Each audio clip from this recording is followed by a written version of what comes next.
things that I found quite interesting was this constant going on about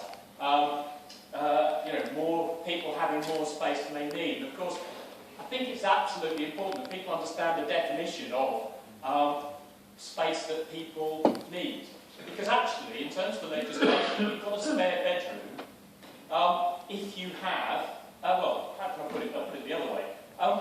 In calculating whether you've got a spare bedroom or not, if there's a couple, they have to share a room, whatever the circumstances, however difficult that might be, but they have to share a room.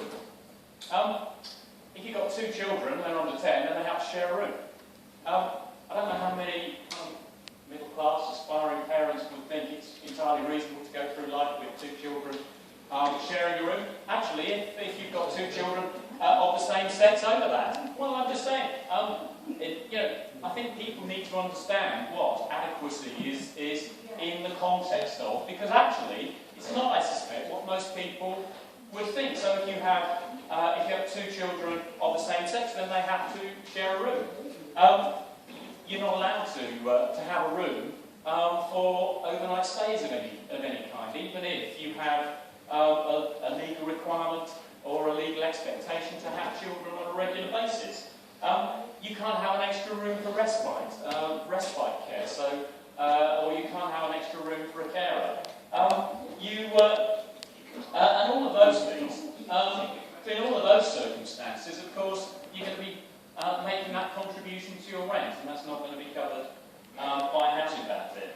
And I know that Councillor Morley mentioned discretionary housing benefit, and of course this is there to iron out these kind of problems. Let's be clear about it, and you can do the calculations in the same way that Councillor LIVERSIDGE did the calculations in so many other respects. But the fact of the matter is, discretionary housing benefit can hardly scratch the surface of addressing the kinds of needs that I've been talking about.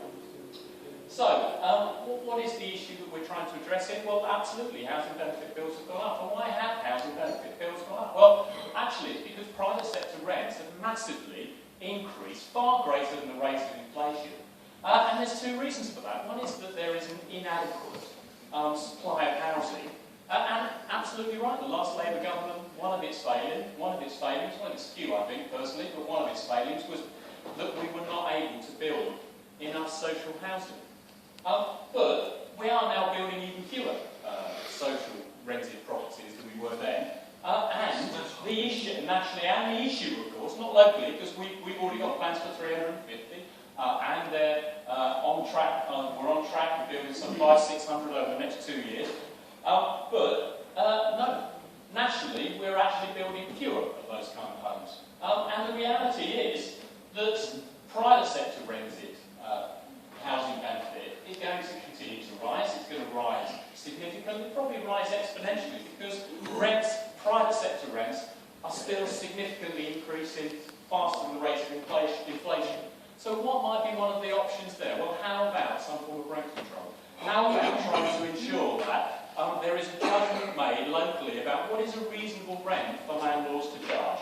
Maybe that is a way in which we can, maybe that is a way, a more general rent control, maybe that is a way we can control what is a burgeoning sector, but control it in a way which is in the best interest of the council taxpayer and the best interests of the taxpayer.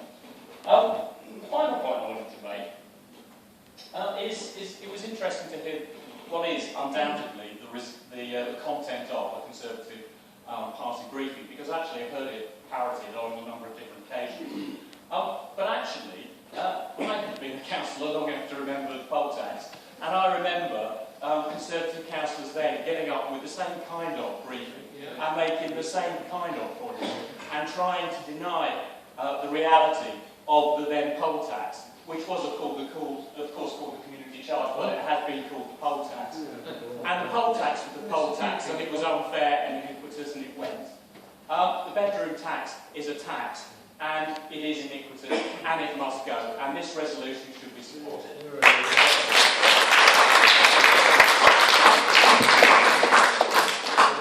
Thank you, Councillor Collins. Councillor Edwards. Well, I think someone mentioned the idea that somehow